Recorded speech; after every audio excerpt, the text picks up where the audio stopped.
नमस्कार, crime petrol के एक नए एपिसोड में आपका स्वागत है। मेरा नाम है आकाश देशवाल। आज इरफान गोग्गा की बात करेंगे। आपने इसका जिक्र पहले आफ्ताब की स्टोरी में भी सुना होगा।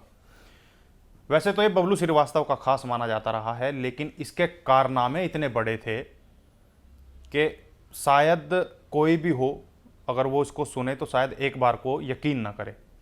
इसके बारे में भी ज़्यादा जिक्र नहीं मिलता है, लेकिन दो ऐसी शख्सियत जिनको शायद ही कोई ना जानता हो, गौतम अडानी और दाऊद इब्राहिम। ये दोनों ऐसी शख्सियत हैं जो शायद अपने पूरे जीवन काल में इरफान गोग्गा का नाम ना भूल पाएं। अब ऐसा हम इसलिए कह रहे हैं क्योंकि कुछ ऐसे अनसुने किस्से हैं जो शायद आपने आज तक ना सुने होंगे और जो गोग्गा से जुड़े हुए हैं। चलिए आपको विस्तार से बताते हैं। इरफान गोग्गा एक ऐसा अपराधी रहा है जिसका बचपन से लेकर और अपराध की दुनिया में नाम आने तक ऐसा कोई खास जिक्र नहीं मिलता है। हाँ, हालांकि ये बात अलग है कि जो हमें थोड़ी बहुत जानकारी मिली उसके हिसाब से ये उत्तर प्रदेश के किसी बलिया के एक गांव का रहने वाला था। तो इसका किसी ना किसी काम से मुंबई आना जाना लगा रहता था।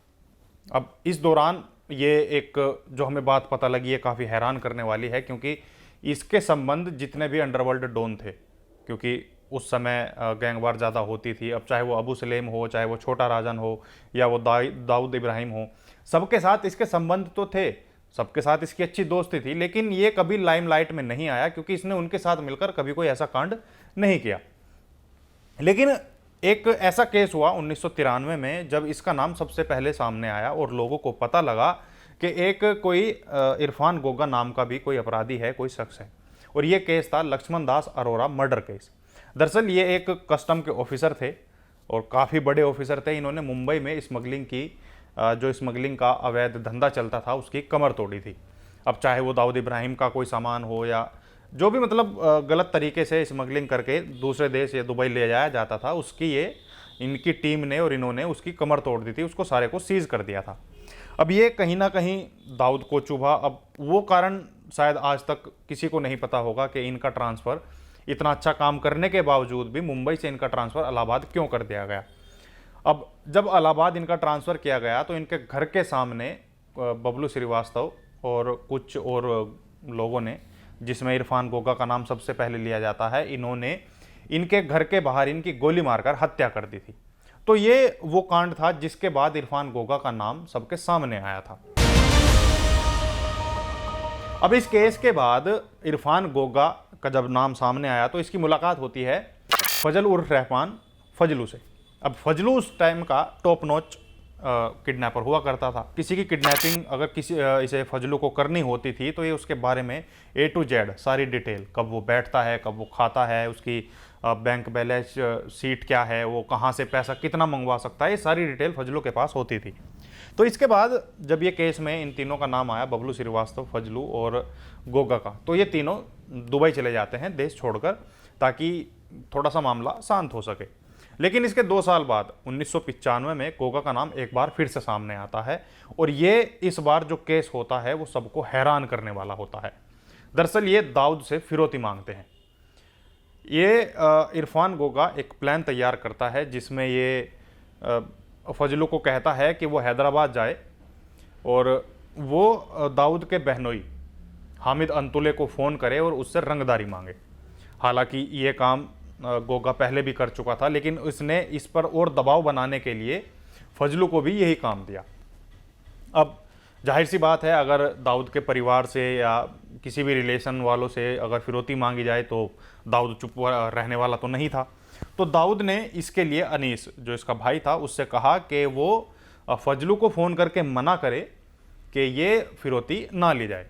अब अनीस फजलू को इसलिए जानता था क्योंकि जो, जैसा मैंने आपको पहले बताया कि ये जो तीनों का गैंग है, ये तीनों सभी अंडरवर्ल्ड डॉन से लिंक थे, सभी से इनकी दोस्ती थी। हालांकि उनके लिए काम नहीं करते थे, लेकिन ये जानते सभी को थे। तो जब दाऊद ने अनीस से कहा कि वो उसको फिरौती के लिए मना करे, अब अनीस ने भी ऐसा ही किया।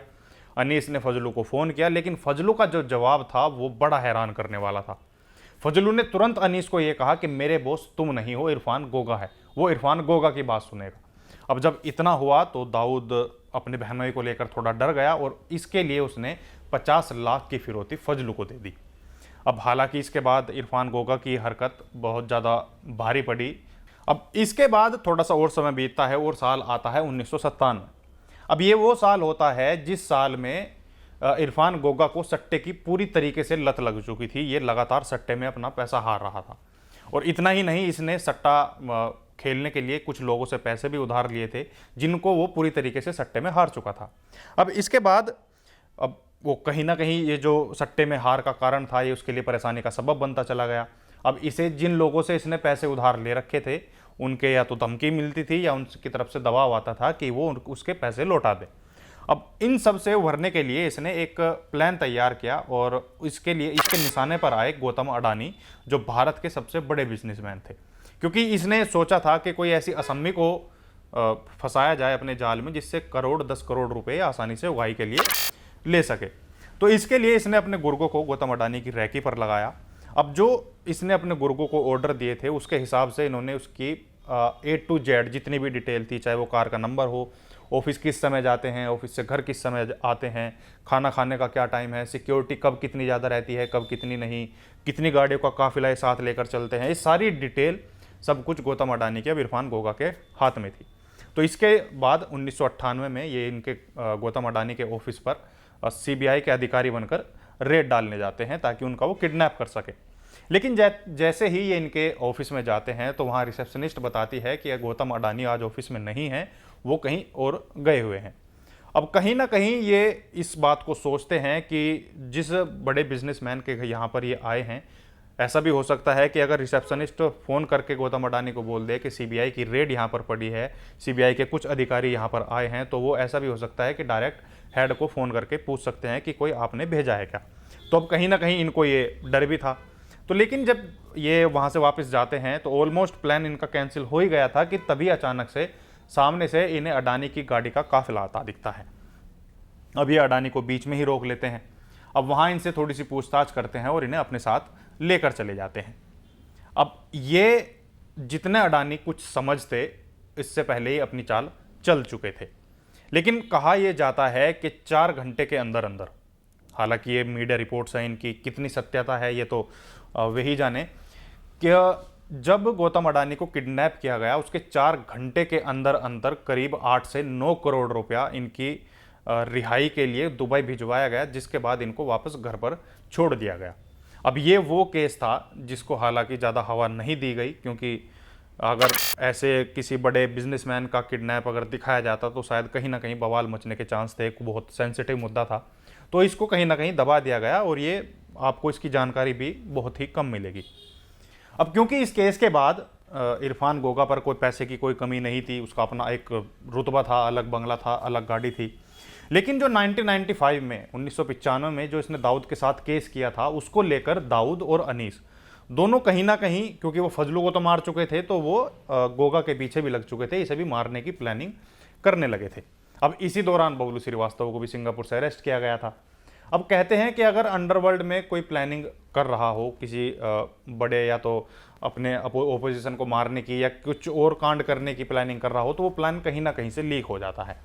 अब ऐसा ही हुआ इरफान गोगा के केस में, क्योंकि जब इसको मारने की प्लानिंग चल रही थी तो इसका पता बबलू श्रीवास्तव को लग जाता है, और वो बबलू श्रीवास्तव, क्योंकि इरफान गोगा बबलू श्रीवास्तव का खास था, तो बबलू श्रीवास्तव इरफान गोगा को फ़ोन करके उसे सचेत करता है कि तुम्हें मारने की प्लानिंग चल रही है, तो वो खासकर डी कंपनी के लोगों से दूर रहे, या अगर वो उनको बुलाते हैं तो वहाँ ना जाए।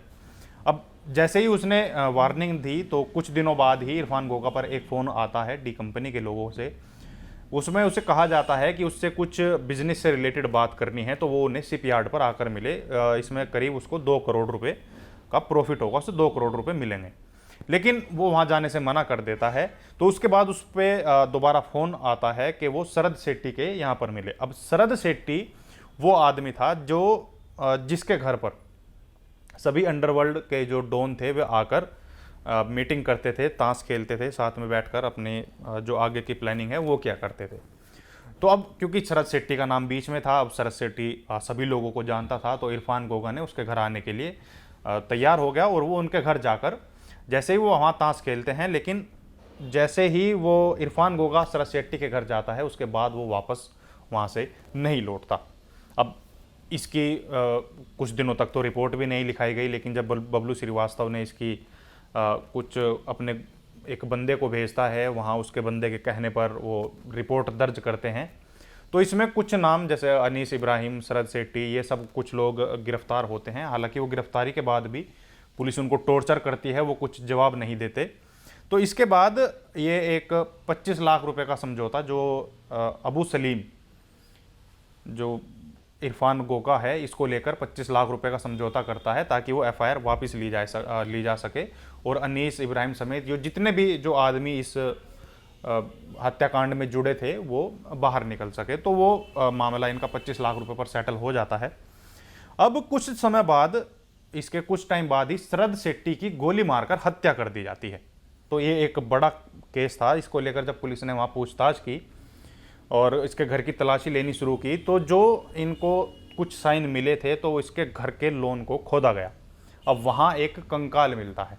अब कुछ ये भी बताते हैं कि ये कंकाल इरफान गोगा का है, क्योंकि जिस समय शरद सेट्टी के घर इरफान गोगा को बुलाया गया था तो वो इसको किसी बिजनेस की डील करने के लिए नहीं, बल्कि इसको मारने के लिए बुलाया गया था। और जब उन्होंने इरफान गोगा को मार दिया तो वहीं शरद सेट्टी के घर के लोन में इसको गड्ढा खोदकर दाब दिया था। तो ये थी इरफान गोगा की कहानी, जिसने गौतम अडानी से भी पैसे वसूले और जो अंडरवर्ल्ड का सबसे बड़ा डॉन दाऊद इब्राहिम, उससे भी पैसे वसूले। तो ये थी इसकी कहानी। आई होप आपको ये कहानी पसंद आई होगी। और इस कहानी के बारे में आपको अगर और भी कोई रोचक तथ्य है या आपको कुछ ऐसी जानकारी पता लगती है, या जो जानकारी आपको हमने बताई उसमें कुछ ऐसा पार्ट है जो आपको सबसे ज़्यादा पसंद आया हो, आप हमें कमेंट करके ज़रूर बताएं। अब हम मुझे और मेरे कैमरामैन को दीजिए इजाज़त। नमस्कार।